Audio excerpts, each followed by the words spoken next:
Hi, my name is Kevin McDonald, and I'm declaring my independence. Independence from what? Why, negative thoughts and energy, of course. Chief among them, hate, division, and fear. You see, I know that we're all one, and together we can solve any problem, save our planet and each other. Please, join me as we come together as one and choose a better way to be. So now, let's begin with my independence report.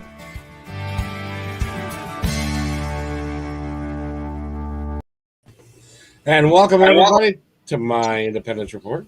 My name is Kevin McDonald, and you're listening to us here, and there's a bunch of us in the studio today. First of all, Eric Hall, who is always here, and he's smoking again, which is really good for him. Anyway, and Matt Shea, the author. Go to mattsheabooks.net, and you can find out all about him.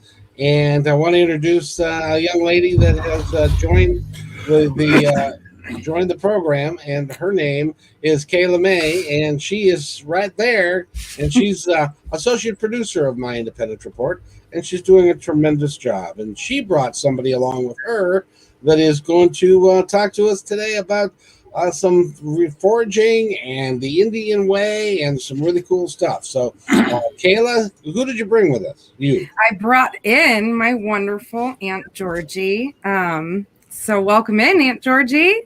Good to be Welcome. here. Thank you. I'm excited to be here. We're excited to have you. Yes, ma'am. And Eric, we're going to start off with you because you were really interested in this topic. You are yourself of Indian ancestry. And so do you have any questions for Georgie to start?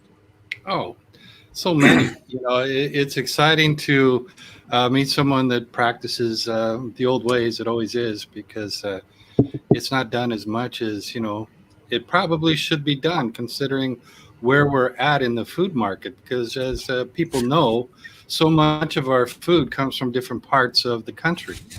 We're way over reliant on food from, Mexico and Florida, other parts of the world. And we all know that the Northwest has an abundance of food, wonderful foods available here.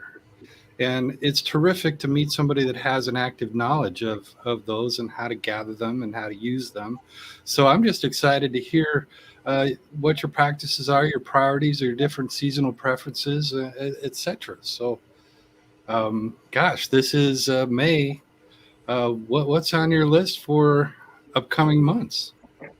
Yeah, so that's definitely the key right there, is like getting out and knowing what is coming up each month, and to think about being sustainable too. You have to think about how far you have to travel to get these different foods and stuff. We never used to have to travel that far.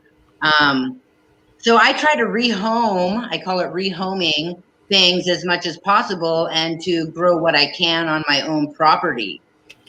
So spring just passed, so mushrooms, we're still kind of in some of the mushroom harvesting seasons. We'll get some different chanterelles and morels, and the oyster mushrooms have been popping. So getting out there and getting a few of my favorites. So there's always ones that I will travel and forage and climb through the bushes to get. And mushrooms are definitely one of them, because they're not as easy to cultivate. I mean, you can, it's just, it takes a little bit more time. Georgie, yes. While you're there, wild mushrooms scare me, because I keep hearing that if you eat the wrong kind, they'll kill you. How do you know which ones not to eat? Well, I mean, it's basically, for me, I think the best way to approach that, one, is going with somebody who knows, that can introduce you to specific types that we have available, and learning a few of them and knowing which ones are poisonous lookalikes, or what are the features that define a specific species. So once you have a couple down that you know really well, like, wow, I'm getting to know this, you're building a relationship with that specific one, and you're starting to learn a little bit more as you go along. Got it. Matt, do you have a question? No, not yet. I'm just loving this. That was a good question about the mushrooms because I love mushrooms. However, it doesn't mean all of them. No, not the ones I'm that a big kill fan you. of mushrooms myself. Yeah, me too. So, Georgie, tell us a little bit about your background. Where you are of Indian ancestry. Or, Yes, I am a Slinket native from the Sonuquan clan in Saxman, Alaska. I was born into the tribe there, but I grew up in the Haida village with the Kaigani people on Prince of Wales Island. And out there, we didn't have electricity or running water, no hospitals, no stores, no police. I mean, definitely a different way of living. Yeah, so that's where I lived for a long period of time and slowly integrated into the rest of the world. So when I turned 18, I definitely wanted to get out and explore and stuff, but that's definitely my background. And I'm also a wilderness instructor and teach at Bastyr and a few other places, plants and how to forage and live in harmony with the land in a good way where we're not taking more than we need. And let's talk. Now, one of the things that we do here, Georgie, is that people can, if you're listening and you want to make a comment, you can do that by just going to the comment section and typing it out. And Malika, I think. Michaela. Thank you, Michaela. Do you have Thank you there. Do you have any book resources for people who don't have other people to go with them that know which are safe and which aren't?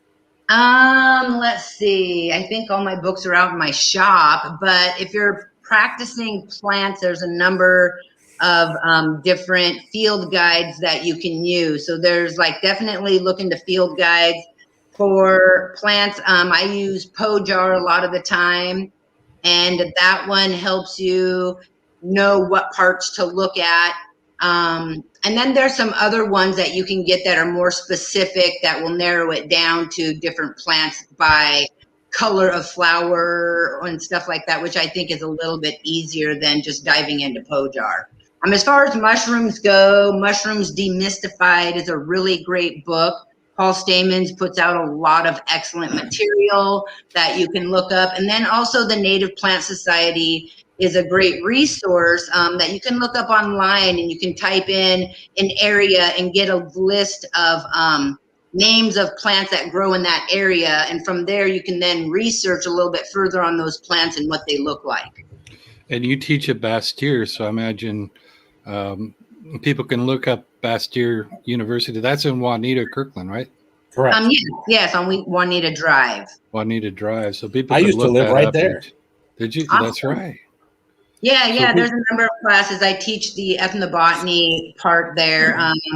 I work with another co-instructor, and I'm the one that does a lot of the hands-on. So I'm the lab instructor or professor, and I teach the ethno portion. So I really love having a platform where I can really bring in a different perspective of how we can walk more gently on the land, and the idea of we're all a human race living on a planet that supports our very being, and how can we also support it and care for it?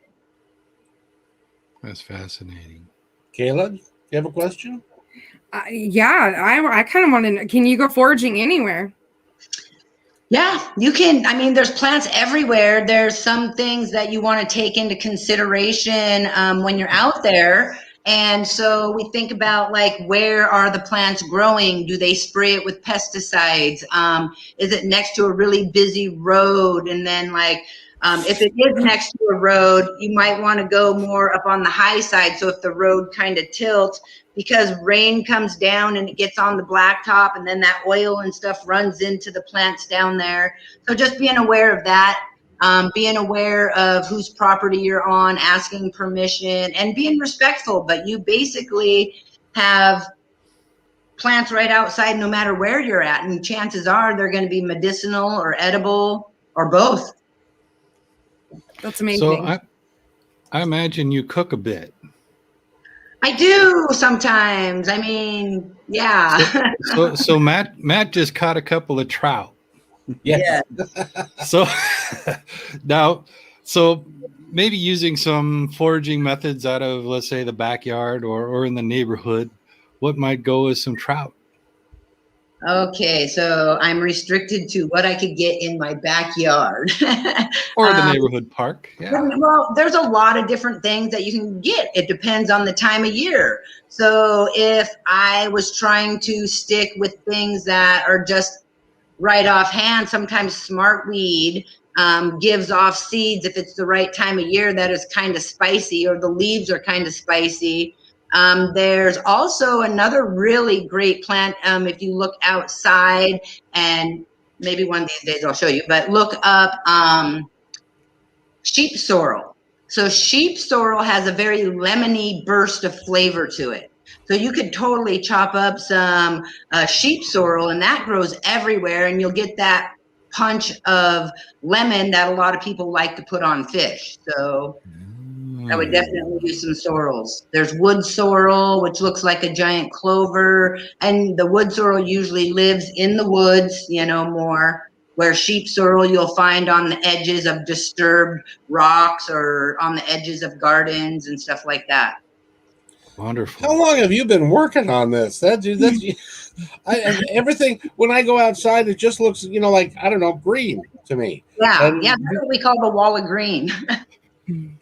But you've got so many names of different stuff. How long have you been studying this, and how long did it take you to learn everything that you know? Well, I grew up in the village, so there was a lot of stuff my grandmother and my mother used, and things that we harvested and ate just in the wild, because that's what we did when we would be out during the day. We never came home for lunch because there's resources everywhere. I mean, we ate off the beach, we ate off the bushes,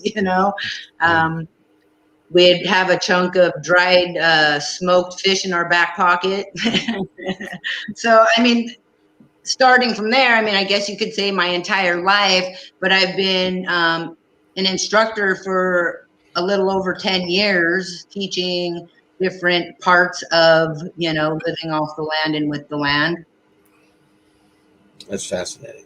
That's just fascinating. Kayla, do you have another question? I want to talk about wild lettuce. Let's talk about that and the meaning that it does. Because you gave me some and I tried it. And I want you to explain to people about wild lettuce. So did you like it? Did it work? Yes, actually it did, but the taste was totally atrocious. I'm not gonna lie. I liked it, but I hated it. Do you remember when your mom used to say it's good for what ails you? My mom used to say that all the time. It's good for what ails you. There's a lot, and that's something I've been trying to work on, is like getting medicines incorporated into methods that are easier to take. Wild lettuce is one of the ones that I've been working with for the past couple of years, because you can read and study about specific plants and stuff, and all of them are going to be good for arthritis. They're all going to be good for colds and flus and things like that. But then you can break it down even further and say, what kind of cold do you have? Is it a dry cough or a wet cough? And so it's not enough information sometimes just to read about stuff. It's not until you start doing the field work. So I have a lot of guinea pigs, that are willing to work with me as I move forward. But I always never give anybody anything I don't do myself, of course. But wild lettuce is amazing. It is definitely a lettuce, and even your cultivated varieties of lettuce carry pain-numbing qualities to it and constituents and stuff. And wild lettuce is a wonderful plant ally that I have used with my neighbor who has had pinched nerves in his neck and couldn't turn his neck, and it worked after the first dose. And my husband, who has lower back pains and stuff, and even myself, from old injuries and things like that. So I've been really exploring more of the different types of pain that the wild lettuce works on. And with natural medicine and stuff, you can't necessarily, it's not like Western medicine where you go in and they say, oh, you got this, and I'm going to prescribe this. So we're individuals, we all get treated as individuals, and different plants are going to work for different people differently because we're different. And when you use an entire plant, you're using all of the constituents that support each other. That was kind of lengthy, sorry. No, that's all right. Now, Michaela, who has chimed in again, and she wants to know, where is some of your favorite places to go forage? That is a really wonderful question. And that is like, sometimes we have to guard our secret places. We can't just put it out there for everyone to learn, to know, because we don't know who's going to be honorable. And this is a thing that is an ancient teaching among many tribes, is that knowledge wasn't just for sale. It wasn't something that people could just go out and buy. They had to demonstrate that they were going to be honorable and walk on the planet and respect the things around them.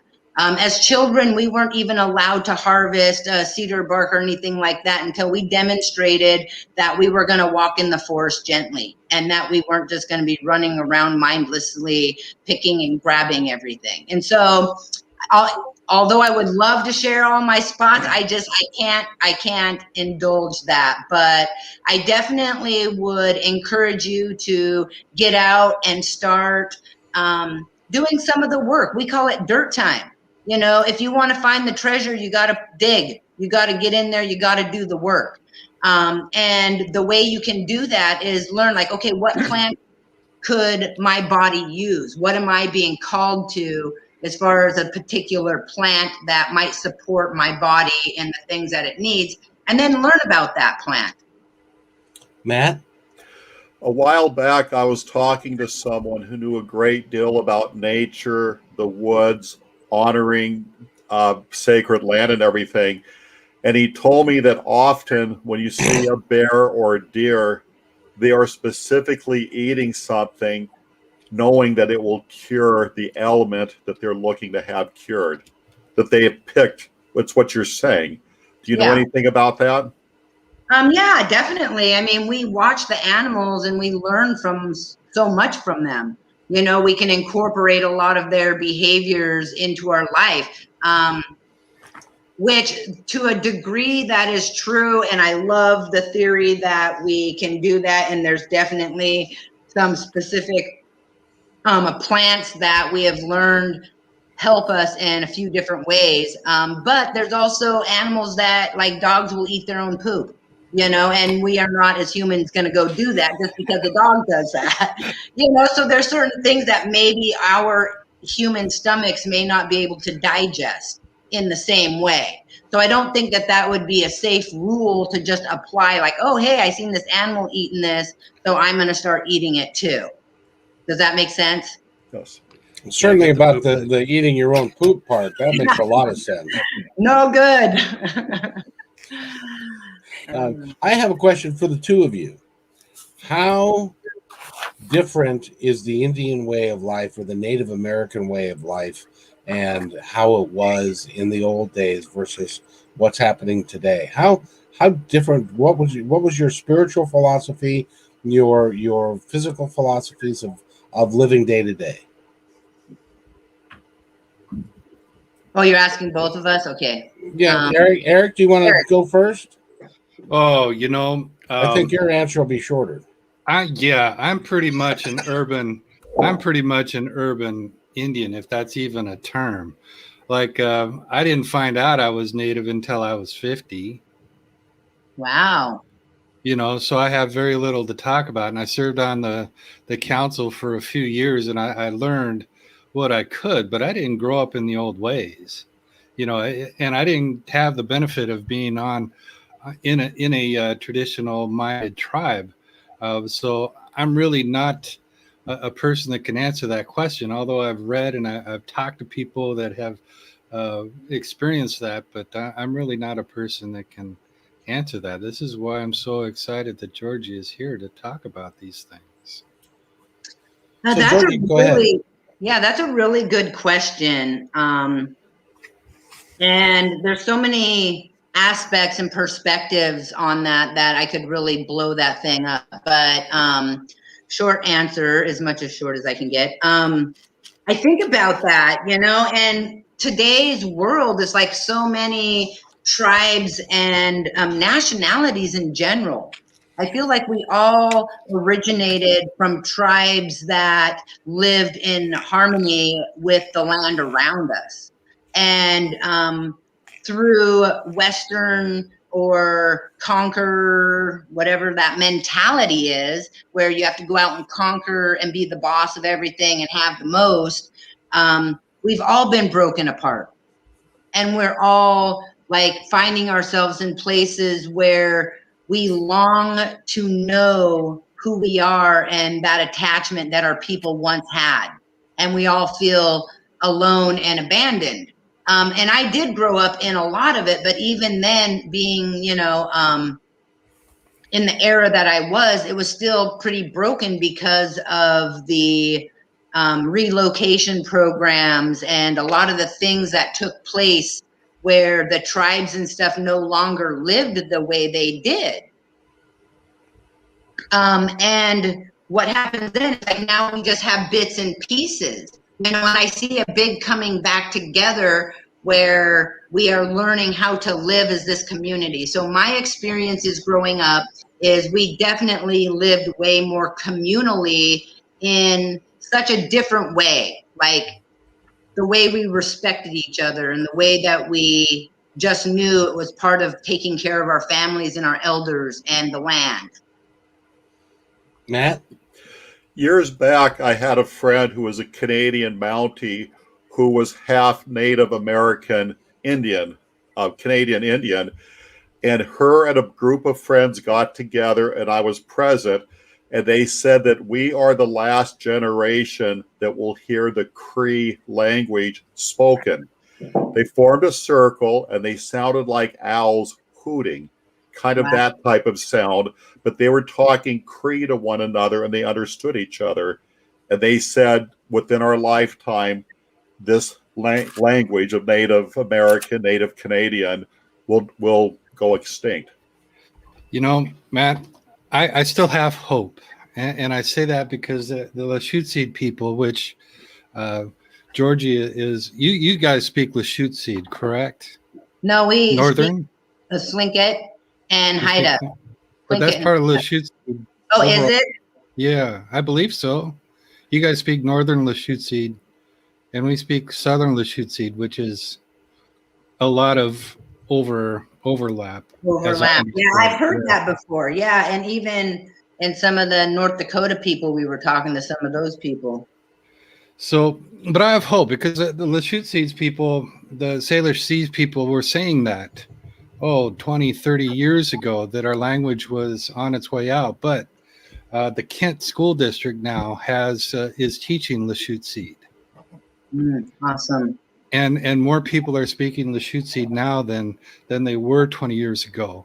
And as sad as it is to hear that, Matt, I have hope that things are going to change. And this is why, with the casinos, which, sounds bad, that tribes have gotten casinos, and this is the way that they're making their living now. But they're doing it with old sensibilities, that they're building their infrastructure based on social values, not in the capitalistic manners that maybe Las Vegas does, or maybe the ones, in Kent or Federal Way, those casinos do things. But the other casinos that are like the Tulalips and the ones down in Tacoma, the Muckleshoot, they put money into their people in the housing and education, and they're sending their people into getting new technological degrees, so those people can come back to those tribes and take care of their communities, their electrical degrees, whatever, plumbing, the trades. They're covering all grounds, and they do this for a specific reason. And that reason is that they are fully aware that they cannot rely on the American government to fulfill their treaty obligations. However, since they have a cash flow themselves, they can rely on their own tribe to supply for themselves. So they're taking their money and building their own infrastructure, which is a big word these days, but their infrastructure does mean beefing up their streams, beefing up their food sources. So they're putting their hunting grounds back together, both the water and their forests or whatever they have. They're putting that in place and making sure that their structures for social programs are in place, which includes education, which includes Wi-Fi, which includes everything that will take them into the next centuries, that will honor and bring back their old ways. And I love that what Katrina is saying, because that is exactly what the tribes here that have access to their own funds. And those guys are also, which is also exciting, because this is really not the way that it used to be. But those tribes, back in the old days, we used to rely on a certain amount of trade and a certain amount of wars, which included slavery. But these tribes that are getting some funds are putting aside some funds to share with some of the other tribes for their resources. Which is really awesome. By the way, Katrina says, I'm Icelandic and Irish, and I do believe that I have created my own tribe. That sounds exciting. Yeah, well, ultimately, we all have to understand that we all have to create our own tribe, but our tribe needs to be inclusive of everybody that's out there, rather than picking and choosing a few and leaving everybody else. Does anybody disagree with that? See? Okay, thanks everybody for showing up. It's nice to have you here. It's well, there's, I can name a few, but that's just nasty of me. There's a few people in the world I could do without. Yes. Well, I think that, that is a loaded question, Exactly. I feel like that's where we all have the opportunity to grow and to honor ourselves and to honor other people, that we can make it all inclusive, but we're also not letting the devil run rampant in our villages and in our families and stuff like that. And it goes back to being honorable. And that is definitely something that I feel was a huge thing in the old days, is that honor was a real thing, and we all strive to hold that, and so of course in every village you're going to have difficult people to work with, and we have to learn how to navigate around that. But in the old way, wasn't integrity and honor valued above almost anything else? Absolutely. Yes.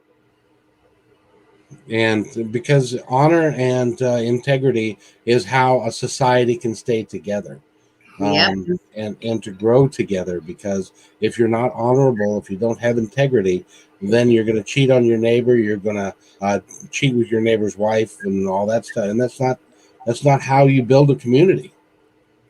It's and we also need to honor and have integrity with ourselves and our own bodies and our own way of being, and to find that balance between honoring others and ourselves. And when we do that, and that's being on the journey, we're on this journey of becoming. And so as we move along, we're always keeping in mind honor and integrity. And then that's how we move through it, and we have to trust, the universe. I trust, something larger than myself, but the forces that be, and that is going to direct us in the path that we are meant to be on, like what we're doing right here. Exactly. And Katrina has an interesting comment as well. I have bear witness to this practice over the years. My cousin is half Navajo and the other half Irish. There's a combination for you.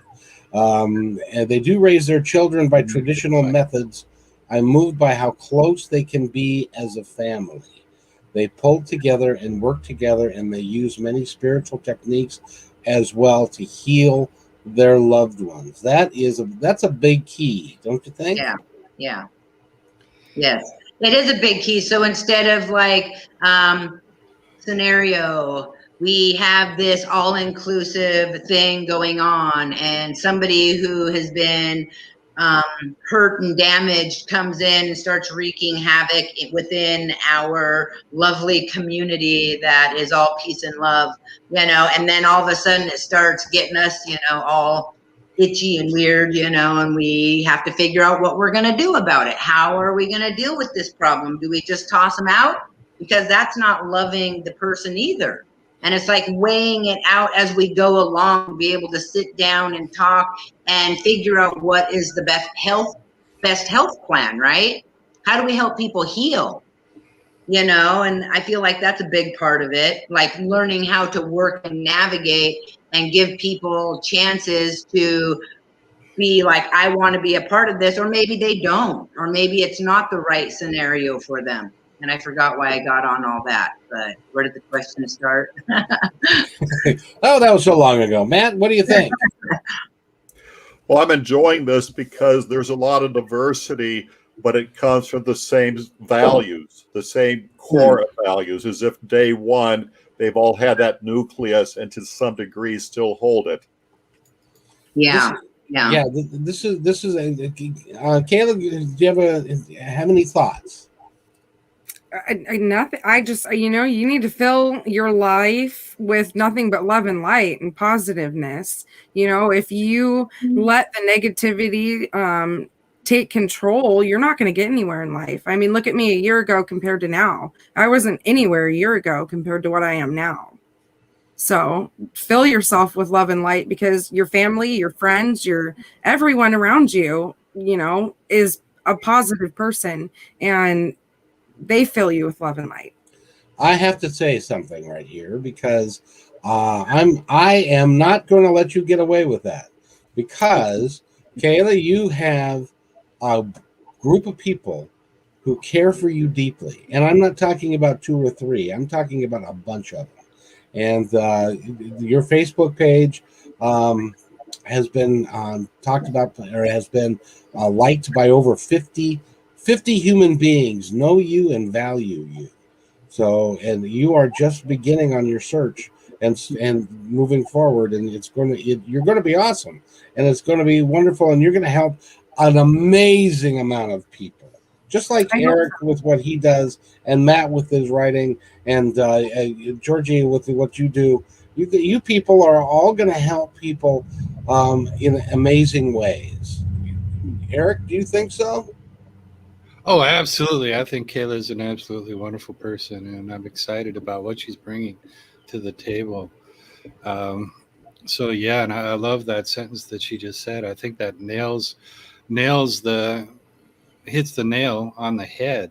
And we just spoke about exactly what happened to the Native Americans and why we lost the wars. We were taken completely off guard.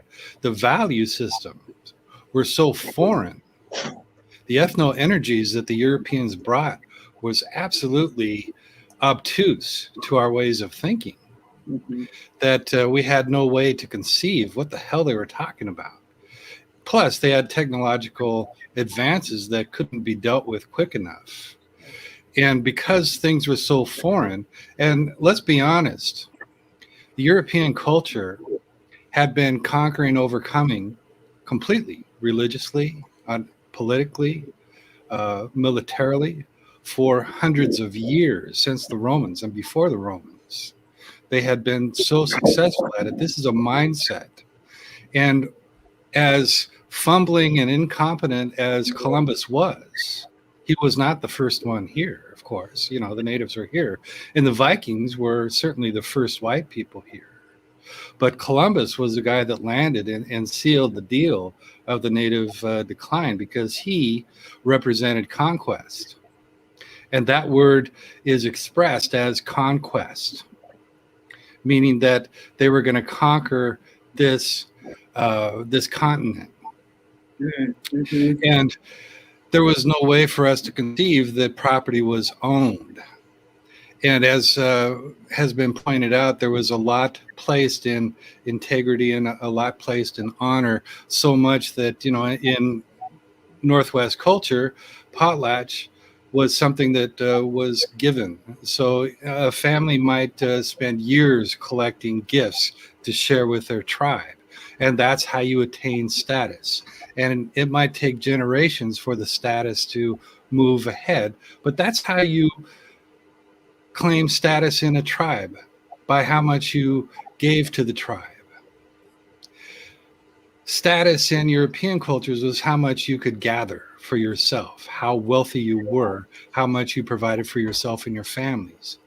So these opposing philosophies came head to head, and when you have the technological advances that a warrior culture brought the Europeans,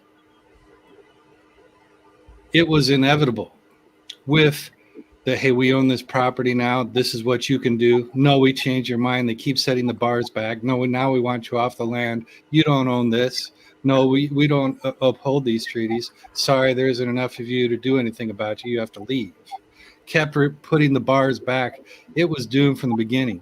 It's only now, in this century, that people are realizing the values of villages, of the ethno-energies of smaller villages, of smaller economic systems, how much multi-generational communities can provide for future generations. The people fully understand the spiritual development that can come out of that and the value that that has. And that's where the integrity and honor of the Native Americans really, really excel. You know, go ahead. I think that really ties back into what we were saying about what are the differences too, you know, of the ancient ways of being and our modern society too. It's more, and that's also when I said, you know, a lot of the things weren't for sale. You know, it's not something you can just conquer. You have to earn it. Exactly. Matt? What I greatly respect about Indian culture is that their ancestors are a part of today's everyday life. They are not gone. Their spirit is very much a part of this, as the rest of us are. You know, there was a guy, and it bears weight on this discussion. There was a commentator on CNN, and he was doing a presentation somewhere, and he said, before the white people got here, there was nothing here.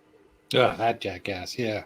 And so what happened to him was the backlash, because people recognize that kind of thinking is not only incorrect, it's divisive and it's stupid and it's not right.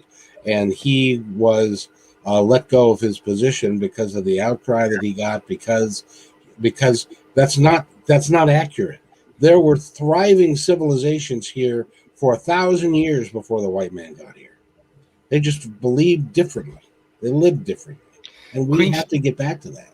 That's right. Queen Charlotte Islands have totem poles that date back 10,000 BC. Really? Yeah. Wow. 10,000 years before Christ. So they've been, so the Indian way of life thrived here for a millennia, 2 millennia. That's right. Yeah, and I like what you're saying too. Like, how do we get back to that? How do we rebuild? And it's easy for me, I know, to start talking about all the things that took place and all the traumas that were put on the indigenous people of this land, you know, and all the lies that were put in the history books, and then everybody was forced to do that. So we were basically forced to do these things, and I could really go off on a lot of things that I have paperwork that families I knew in the villages, it went back to where they had to sign contracts saying that they gave up their traditional way of living and all this stuff just so they can be considered human. So they could, you know, and so I think about, and that wasn't that long from, you know, my period of life and my grandmother and them who suffered at that hand. And so I can feel this anger that pools up within me and the thoughts of, I've been done wrong, you know, things have been taken, and it's true. But we have to learn how we can honor what has taken place, allow truth to come to the top, and then move forward in a better way. We have to write a new story because we're in a new era. And so we are almost like pioneers, and we're learning how to come together on a different level where we're honoring all of it and not allowing that ugly stuff to be a part of it. So in some senses, we have to be able to see what's ugly to know how to move forward so that we don't continue being in that space. Does that make sense? Yep. Absolute Break the sense. cycle. That's right. Break the cycle. See it for what it is. Yeah. Yeah. Mhm. Yeah.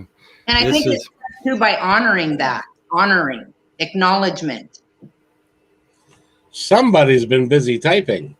I do believe that we have to earn it because nothing is for free. But on another note, I also believe that we need to keep our third eye open so that we are able to recognize the good and the bad ways. When the white people got here, there was plenty here. We just didn't have what I will say the old time knowledge instilled in us and how to use it. And the European way is so much different than because you met or Eric's right. We wanted to own stuff, and rather than the Indian, correct me if I'm wrong, but I believe that the Indian way is that you don't own the land, you live on the land, you are in harmony with the land. Am I right? You live on harmony with the land, but you are like aware of the resources that land bears, and there were wars that were waged for the use of those resources. Definitely. And then, oh, go ahead. Go ahead. Well, Chief, Seattle, something in the effect of man does not own the earth, the earth owns man, something in that effect. That our place is equal to everything else living here. We're not ownership of it. That's right. So I think back to the hunting grounds and the fishing grounds and the berry gathering spots that people would put totem poles up on these different places that would say that their family had the right to these particular hunting spots. So they're cultivating it. They don't necessarily own it, but they are the ones that are out cultivating it. And there was a respect, but it wasn't like an ownership. So there was some degree, and I don't completely understand it 100%, but I know that those lines were passed on. And more times than not, even like when we do canoe journey and stuff, we approach the land if we're from another tribe or another group, and we ask permission to come onto the land. And then if we are welcomed onto that land, maybe they're going to give us a song and we're going to give them a feast, and so there was this different way of being that was respectful of like, I see that you have established your place here, your family lives here, and this is where you hunt. And I'm not just going to come in and take all your stuff. Does that make sense? Yep. Mm-hmm. Mm-hmm. It does. Matt? In essence, the initial concept of the original Thanksgiving. Yeah. I'm not sure. Somebody enlighten me. What was the original concept? The concept is the white people received a welcome wagon from the Native American. They received that because at the time, with the exception of coming uninvited, initially they were surviving instead of encroaching. So they met halfway, and it started off on that foot of acceptance and understanding and trading at Thanksgiving, the Native American helping, that first step. Mm-hmm. Yeah. Matt, I love you like a brother, but I got to step in here. I figured you might. Truly. Yeah, truly, man. There's a lot of misinformation about that because of the political system that, conquered the area, so that they rewrote some of that history. But the story goes that the white people were not doing very well. They were not doing very well when they got here. And the Indians, as big of a hearts and innocent to what was going to happen to them and in just, a few decades, was not aware of what was going to happen. So they saw these poor people suffering. So they decided to help them, teach them how to hunt, brought them some food, and started to show them how to use the resources at hand, how to hunt and gather the resources at hand, so that they could make it through the winter.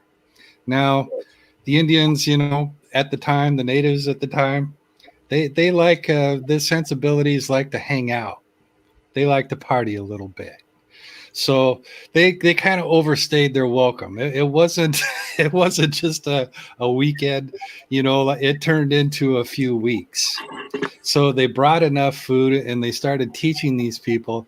And over the course of a few weeks, the white people, being nervous about being around these strange indigenous people that they were concerned had a little bit of an evil streak, wanted to kick them out. So there were some hard feelings about the whole thing, but it really came down to the natives in the area did rescue and help these people make it through a very rough first winter. And That's there what I was, was saying. Yeah. oh, it was okay. That's what I was misunderstood. I'm saying. sorry. Yes. Yeah. Initially, the way the Native American, the Indian, helped one another based on when you encroached on their territory, they initially showed goodwill with understanding, not knowing the ugly domino theory that was going to happen in the long run. There you go. Did I word that right? There you go. Yeah. That's perfect. That's exactly it.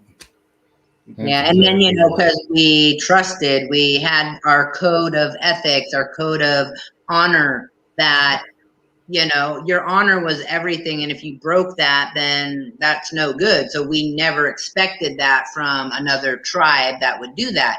And again, like Eric was saying, when those codes are broken, then they did get the boot, at some point. But it wasn't just because they crossed one line, they probably crossed multiple lines, and then they got the boot.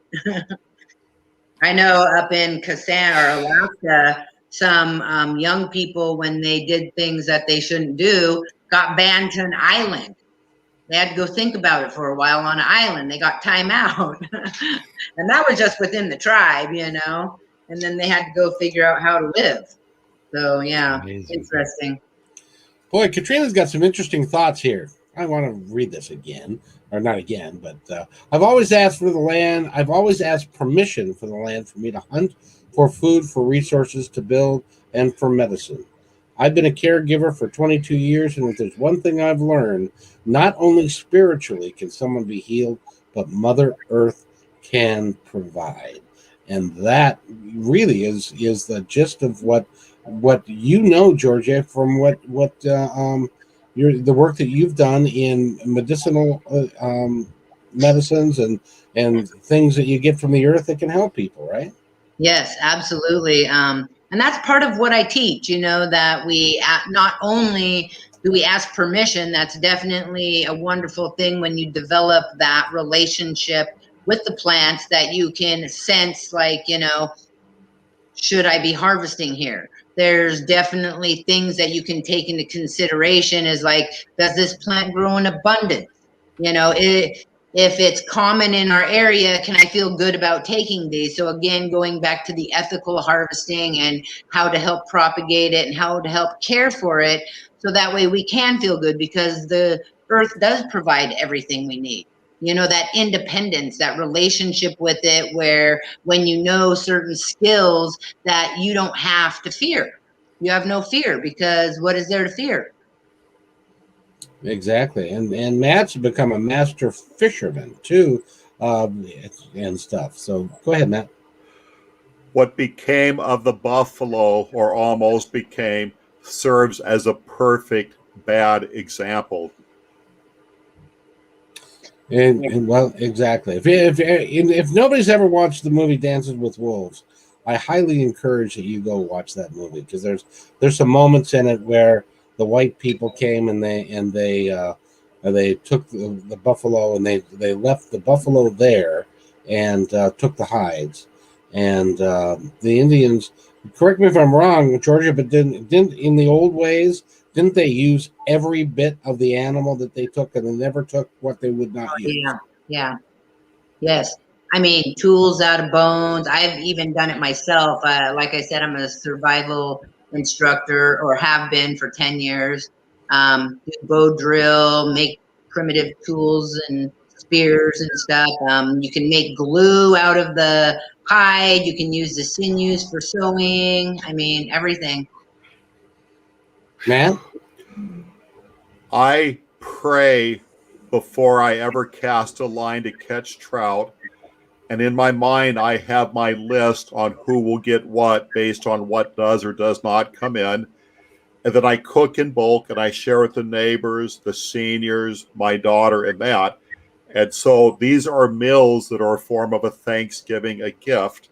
And I'm very proud I got them. I'm proud I was allowed to be there to get them.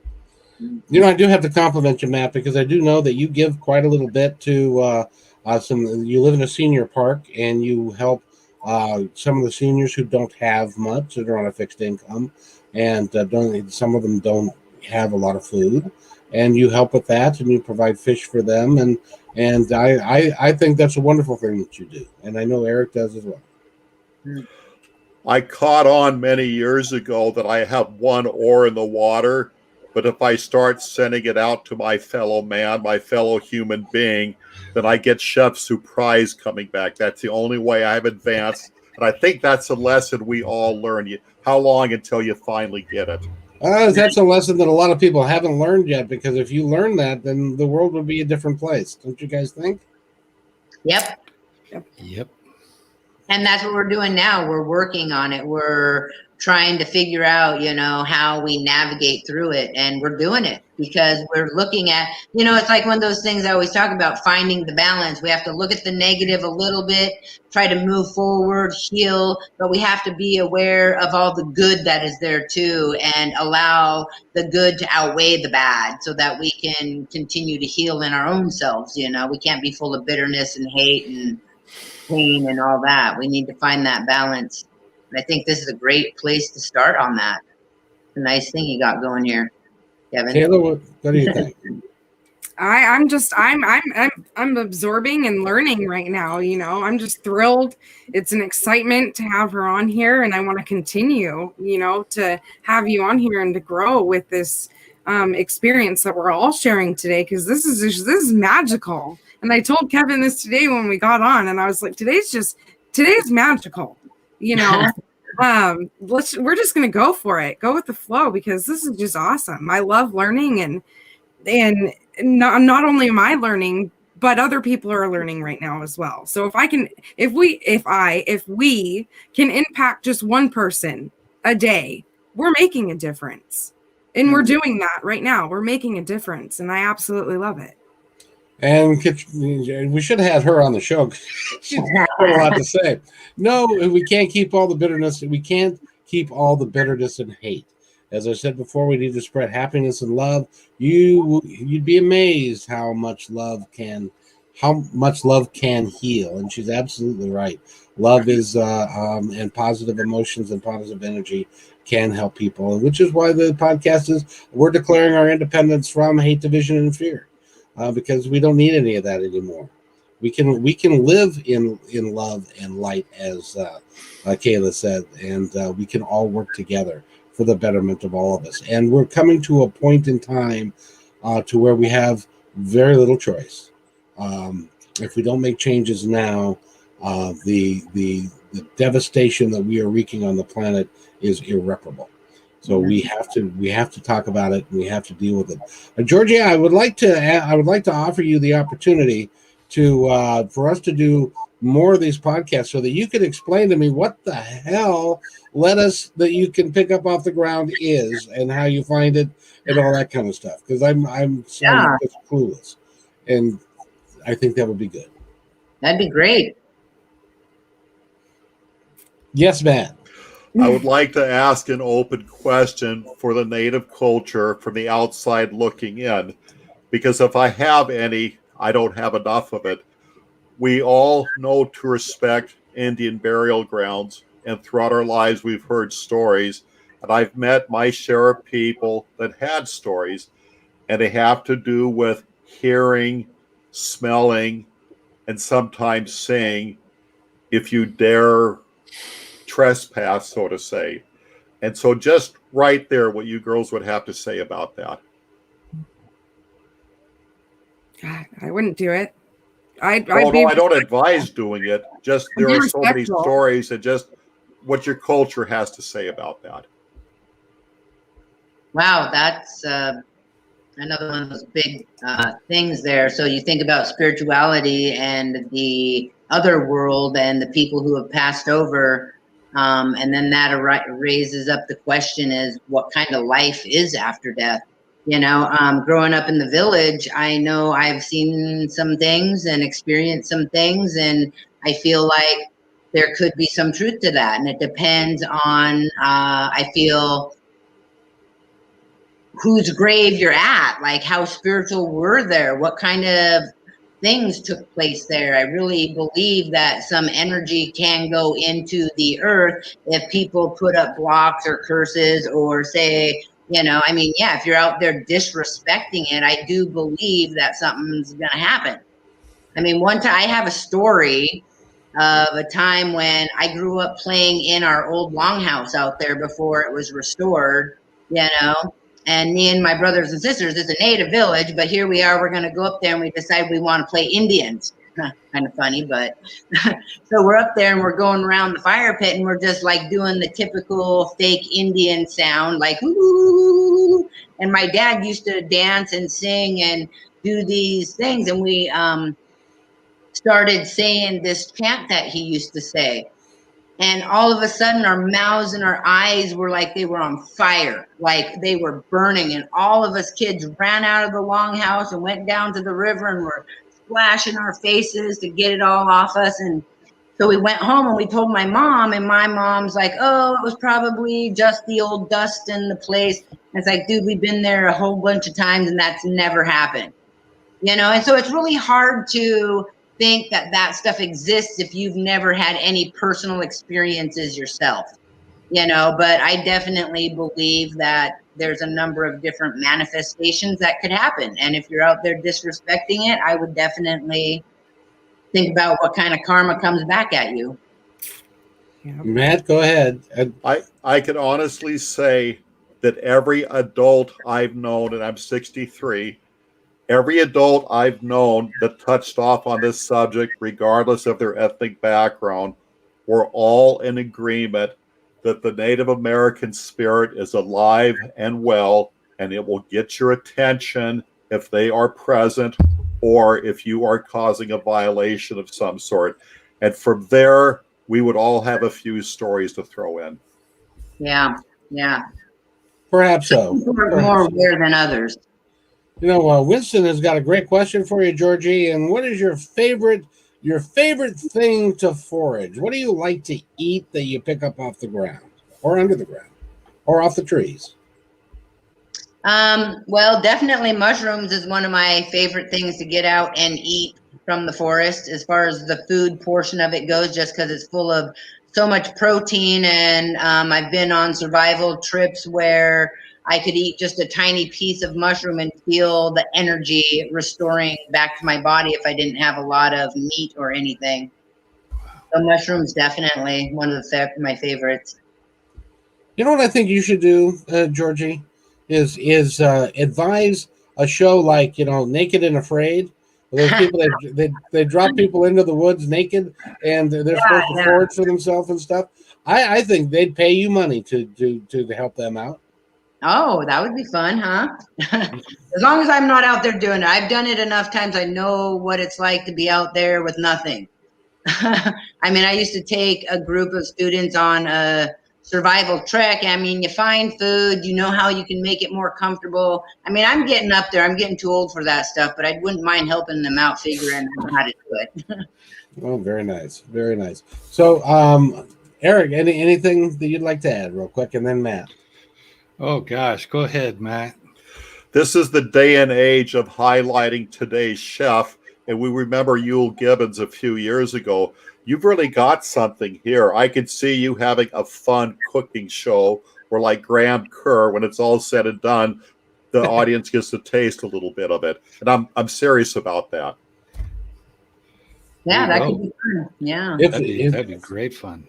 That would be very interesting to know what's in our backyards and stuff, because, you know, in I was a Cub Scout. I was a Boy Scout. Nobody taught us anything about that. Right. Yeah. No, I mean, last year I had to teach my portion of the class online, and it was such a struggle because I do a lot like plant walks. I mean, I definitely would have to up my equipment, like trying to show somebody a plant with your laptop screen is kind of doesn't work very well. But yeah, plant walks, getting out, knowing what's in your backyard. There's so much that you could know and learn and not have to go anywhere to go foraging. You get a handful of these wild edibles that grow abundantly, like chickweed grows in everybody's yard. I'm sure of it. And plantain, two of my favorites. Nettles, dandelion. I know we hear about those all the time, but they're there and they're chock full of nutrition. There's multiple ways you can use it. I mean, why not use those? Why not utilize them? You can eat nettles? Oh, heck yeah. Stinging nettles, they're full of iron and calcium and all kinds of vitamins and minerals. Wow. See, I need to have you on so that you can educate me. Because I don't know any of that stuff. I make a wild pesto. It's my favorite. It's so good. Ooh, that sounds good. See, now I once made slugs. You can make slugs in replacement of escargot. You just take the black garden slugs and boil the slime off them, and you got a poor man's escargot. I've heard of that. I mean, I have been tempted to try it a few times, but as far as I got was licking a slug. So was it a banana slug? It was one of those ones that kind of make your tongue feel numb. Yeah. Yeah. So it might be. I don't know which one it was, but it was a dare. But you actually licked a slug? I licked a slug, but it wasn't that bad because it doesn't stick to you because your tongue is wet. Yeah. I also ate a tadpole out of the lake, which I should have thought about because Did it swim down your throat? No, I chewed it. Did you? Oh. Yeah. And then I thought, wow, I could have got Giardia. So I ate some Oregon grape to combat that just in case. Didn't get it, so I'm good. Yeah, I got a few stories, weird ones. I guess so, yeah. I've eaten a lot of stuff, but you can make some good stuff too, so you don't have to eat slugs. Thank God. Yeah. No. There's no. survival food. Kevin, someday I gotta feed you a slug. Yeah. You're gonna have to tie me down and make my mouth open for me to eat it. No. That would be a question to ask my sister how that went because we were daring each other when we were younger. I ate a worm. I'll put that out there. She ate a slug.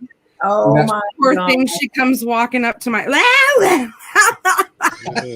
Now, my brother one time he thought that he had a great way of doing something wonderful, so he bought some worms, and he put them on a cookie sheet and dried them out, and then put them in a blender and made a protein powder out of them. Wow! And of course, he thought he could sell them everywhere, but then when they found out that there were actually worms in the protein, it didn't. Us white people didn't eat it. Well, I wonder what the flavor was like. I mean, like, hey, there's a company down in Oregon, I think outside of Portland, that was growing crickets. And crickets, the square footage that you need to grow a pound of protein versus cows is like there's a huge difference. So it's environmentally more friendly to grow a pound of cricket protein than it is cow protein. And they were actually going to sell this at Safeco Field. And they had did. different. No, they did, as a matter of fact. And how did that go? Because I haven't heard a thing. So maybe that has something to do with COVID. Yeah. In this season, I don't know, but they did do it, and they had chocolate covered crickets. I think is what they had, but I'm not sure. Is that right? They had something. A little bit of crunch. Yeah, crickets really aren't that bad. I've eaten them all different ways, like season. Yeah. You've eaten crickets? Yeah. I mean, the worst part is you just take off those back legs because they get weird, like or just cook them up stringy. Yeah, they're not my favorite. I mean, there's a lot of other food out there that I think is a little better than crickets. Like we've eaten all kinds of different birds and I Mice love are that poison. statement. Don't eat mice. I tell you. Oh. Yes, eat the cricket before. Help Kayla, me. have you eaten crickets before? Yes, I have. There's actually a meat factory here in Marysville by Tulalip, and they have crickets, worms, scorpions, and a sucker. Scorpions. Yeah, And the just sucker. cool Yeah. stuff. So Yeah. when you ate crickets, was there like was there like pot involved at one point? No, Kayla. no. No. My son Winston and I, we all picked him out just for the fun of it, just to try it. That's fun. You know, he's Filipino, so I mean, if he makes me eat chicken and adobo and anything else, I'm gonna try it once at least. You know. Nice. There Yeah. you go. Adventurous. Gotta be adventurous with your food. You never know. Oh, Until I'm Yeah. allergic to squid and then start getting red and blow up like a fish. So yeah. Well, guys, I could talk with you guys all day long, but we're gonna. I have a prayer though. Yes, sir. I would like to, because this is a prayer that we've always ended our meetings with. So I'd like to say it on this. If this is where we're going to end. It needs to be, but we're going to go around the table and everybody gets a closing thought. So this could be your closing thought. This will be my closing thought. And I don't speak Lushootseed, not enough to, make it sound like Lushootseed. So I'll say it in English. I am thankful for this day. I am thankful for this life. I am thankful for this life. I am thankful for all things. Fix my mind. Fix my body. Fix my soul. You make them one, and I will be fine in this life. So be it. So be it. Oh. so be it. So I'd like to offer each of you the opportunity, as Eric just did, to have a closing thought before we go, and it can be about anything that your little heart desires. Matthew? This is my favorite show so far, and we're barely scratching the surface. Periodically, let's address this topic again. The girls were just fabulous. I love it. Thank you. And you're becoming a very big part of this show, Matt, and you're always welcome here. Thank you, Matt. I appreciate it. Kayla, my dear? I just want to thank everyone who was listening today and thank my Aunt Georgie for being a big part of this today. And just remember to fill your life with nothing but love and light and go with the flow, because each day is just a different journey. So embark it and just go with it. And Kayla told me that I'd be taken with you, Georgie, and she was absolutely right. You are welcome back anytime you choose to, and I would love for you to be a major part of this, because education is what we all need. Thank you so much. I just want to say thank you guys back. This is when Kayla brought this up, I was like, yes, I just felt right, and what she was saying about it is true. It's a beautiful place where people can come together and begin the healing journey, and to really put light and love and find, start foraging the way through it and sharing our different knowledges as we come together. And how inspiring it is to, even for me, to see where Kayla has come from and the woman she's becoming, and allowing her light to really be out there, and what a powerhouse she is. So super thankful for that, and may we all just go forward in this life on our journey and be gentle with ourselves and others.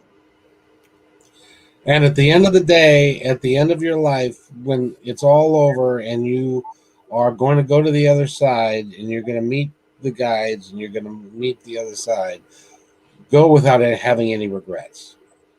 Leave it all on the table, with the possible exception of eating slugs. You can leave that on the table if you want to. Sister. Lead your life in a full way. Take care of each other. Take care of yourselves. Be kind. And we love you all. And if everybody will stay right there, I'll be right back.